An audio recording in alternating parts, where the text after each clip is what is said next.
That Manchester bombing was an attack targeted at the young.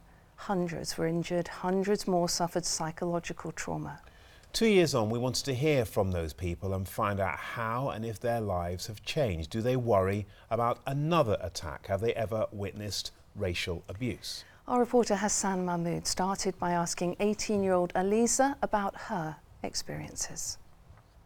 I actually had somebody follow me to the Met stop shouting Allahu Akbar the whole way I was walking to the Met, and they think it's funny. They sell me, they're not actually racist, it's just a joke, but I don't see it as a joke and I do take offence to it. Do you think sort of you were treated differently? I think by some people, but then at the same time I think I had such good social support from my friends, so like non-Muslim allies would be supportive of me and would make sure that they spoke to them and said to them this isn't okay. You work at the arena. Every time I go out for work, my girlfriend's petrified because of what happened. She's not been to the arena since, so she's always telling me, make sure you text me as soon as you're done, just to let me know that you're safe.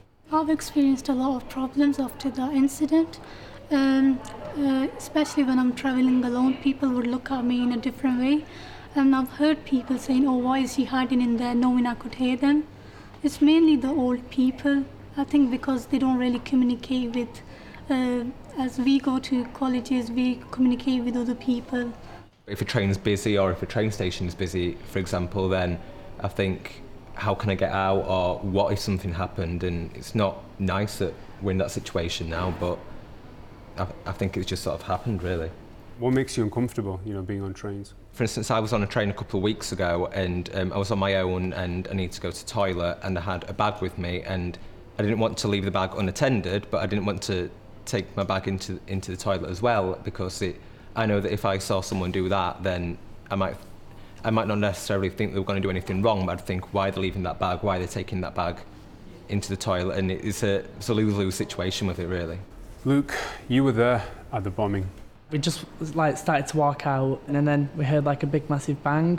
I looked back, I saw smoke, things flying around everywhere, and the worst part of it was hearing two little girls going, "It's a bomb, Daddy, it's a bomb."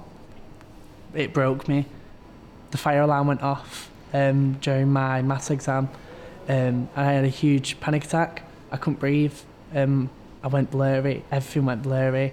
It then came to getting our exam results, and I failed all my exams. You received counselling. Are you okay sort of talking about that? Yeah, I've been to 2 groups of counselling. One is an LGBT group. They supported me massively. They took me in, made sure I was all right. Shamiso, do you think that we're united?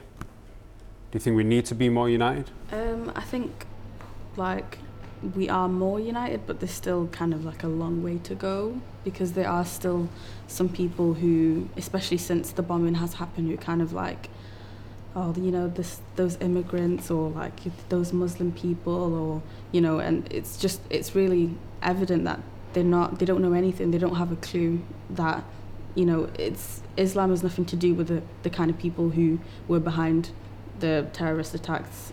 Our college is very diverse, so we have informed time. They have a radicalization thing you can go to if you think that someone is being too extreme. They also have education about the religion, so that a lot of the misconceptions are misguided.